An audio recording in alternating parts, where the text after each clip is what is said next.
Dr. Jero was a legend in the medical field. Renowned for his intellect and groundbreaking research, he dedicated his life to alleviating human suffering. His passion inspired a generation of aspiring doctors and scientists. Early work focused on cellular regeneration. His research led to genetic manipulation and advanced pharmacology. Dr. Jero's dedication paid off with breakthroughs.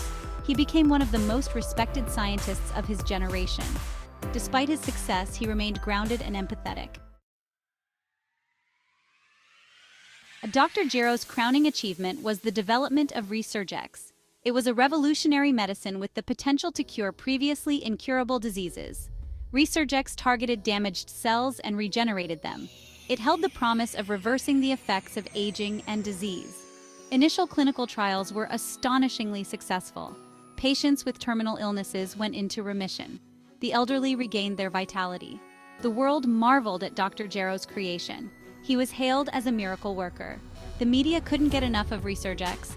News outlets around the world covered the groundbreaking discovery. Dr. Jero was invited to speak at prestigious conferences. His research papers became instant classics. The scientific community celebrated his achievement. Resurgex was poised to revolutionize medicine. The public eagerly awaited the drug's release. Hope spread like wildfire. People saw Resurgex as a chance for a healthier future. Dr. Jero had created a legacy for himself. He had achieved what many thought was impossible. However, the euphoria was short-lived. Disturbing reports began to surface about Resurgex's side effects. Patients exhibited strange and unsettling behaviors. They became increasingly aggressive and isolated. It was clear something was terribly wrong. The changes were not merely psychological.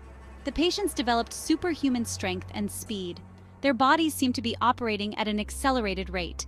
They were no longer the people they once were. It was as if something else had taken over. Dr. Jero was devastated by these reports. He had poured his heart and soul into Resurgex. He refused to believe that his creation could be responsible for such horrors. He immediately halted the drug's distribution and launched an investigation. He needed to understand what went wrong. The scientific community was baffled. Theories abounded, but there were no clear answers. Dr. Jero secluded himself in his lab, determined to find the truth. He felt a deep sense of responsibility for what had happened. He was determined to find a solution. Dr. Jero tirelessly examined the Resurgex formula. He scrutinized every ingredient and tested every hypothesis. He was like a man possessed, driven by guilt and a desperate need for answers. Sleep was a luxury he could no longer afford. Days turned into nights as he grappled with the horrifying reality of his creation. He was haunted by the faces of the patients he had sworn to help. The weight of their suffering pressed down on him, threatening to crush his spirit. He consulted with colleagues, but no one had encountered anything like it. Some dismissed the side effects as an unfortunate but manageable consequence of such a powerful drug. Others, however, recognized the gravity of the situation. Dr. Jero refused to accept that Resurgex was inherently flawed. He believed there had to be a way to control its effects, to reverse the transformation. He owed it to the patients, to himself, to find a solution. After weeks of relentless research, a terrifying truth began to emerge. Resurgex, in its attempt to regenerate cells, was tapping into something unknown, something beyond the realm of conventional science. It was opening a doorway to another dimension, a dimension teeming with an unknown form of life. This otherworldly energy, while capable of extraordinary healing, came at a terrible cost. It overwrote the very essence of a person, replacing their humanity with something alien and unpredictable. It was as if the patients were being possessed by entities from this other dimension. The implications of this discovery were staggering. The line between science fiction and reality had become blurred. Dr. Jero found himself standing at the precipice of a scientific and philosophical abyss. His creation, intended to save lives, was now a threat to humanity itself. He had to stop Resurgex, contain it before it spread any further. But how do you contain something that defies the laws of nature? How do you fight an enemy that exists on another plane of existence? The patients, now more powerful than ever, refused treatment. They reveled in their newfound abilities, seeing humanity as weak and flawed. Dr. Jero faced his own creation, pleading with them to understand the danger. His pleas fell on deaf ears. They saw him as a relic, an obstacle to their ascendance. The ethical implications of his work weighed heavily on him. How many lives would have to be sacrificed in the name of progress? Dr. Jero tried to reason with the transformed patients. He appealed to their past lives, their memories, their loved ones. He reminded them of the joy they experienced, the love they shared, the pain they endured, all that made them human. "You are not just your physical bodies," he insisted, his voice filled with urgency. "You are your experiences, your emotions, your connections to others. Don't let this power consume you. Don't let it erase who you truly are." But his words seemed to dissipate into the ether, lost in the chasm that now separated them. The transformed patients were too far gone, consumed by the alien energy that coursed through their veins. Their humanity flickered like a dying ember, threatening to fade away entirely. Time was running out. Dr. Jero knew he had to act fast before the transformed patients became too powerful to control, before their influence spread and plunged the world into chaos. He had to find the antidote, even if it meant confronting his own demons, the ghosts of his past mistakes. Dr. Jero realized that to sever the connection to the other dimension, he needed to create a counter-frequency, a signal that would disrupt the alien energy and break its hold on the transformed patients. He worked tirelessly, fueled by a mix of guilt, desperation, and a sliver of hope.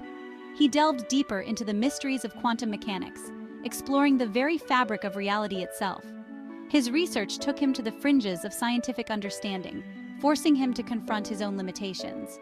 He pushed himself to the brink of exhaustion, knowing that the fate of humanity rested on his shoulders. After countless failed attempts, a breakthrough. Dr. Jero managed to synthesize an antidote, a serum that resonated at the specific frequency needed to counteract the alien energy. It was a delicate and dangerous process, but he had no other choice. The antidote was not a cure-all. While it had the potential to sever the connection to the other dimension, it carried significant risks. Memory loss, personality changes, and other neurological complications were all possible side effects. It was a gamble, but one that Dr. Jero felt compelled to take. The antidote worked, but with unforeseen consequences. While it severed the connection to the other dimension, it erased parts of their memories. Some were left with fragmented recollections, while others were blank slates. Dr. Jero was devastated. He had saved them, but at what cost? They were alive, but were they truly themselves? The guilt gnawed at him. The world celebrated his success, hailing him as a hero. But Dr. Jero knew the truth. He had made a deal with the devil, sacrificing the very essence of the people he had sworn to protect. He dedicated his remaining years to caring for the former patients, trying to help them piece together their lives. The public, initially grateful for Dr. Jero's life-saving antidote, turned on him when they learned of its devastating side effects. How could he, they argued, rob these people of their memories, their identities? Was he a hero or a monster in disguise? He was called before a Senate hearing, where he faced accusations of reckless experimentation and playing God with human lives. His reputation, once untarnished, lay in ruins. The scientific community, once united in their praise, now distanced themselves from him. Dr. Jero accepted their judgment without complaint. He understood their anger, their fear. He had crossed a line, violated the sanctity of human life. He had let his ambition cloud his judgment, and the consequences were dire. He was a cautionary tale, a stark reminder of the hubris of science. He retreated from the public eye, seeking solace in the quiet solitude of his lab. He poured himself into his work, dedicating his life to finding a way to restore the lost memories of the former patients, to right the wrongs he had committed. Dr. Jero's story is a tragic reminder of the double-edged sword of scientific progress. It highlights the importance of ethical considerations in scientific research and the potential consequences of unchecked ambition. Dr. Jero's journey underscores the profound responsibility that comes with scientific breakthroughs. In the end, Dr. Jero's legacy was a complex one. He was a brilliant scientist who had made a groundbreaking discovery, but he was also a flawed human being who had made grave mistakes. He had learned the hard way that progress without responsibility is a dangerous path to tread.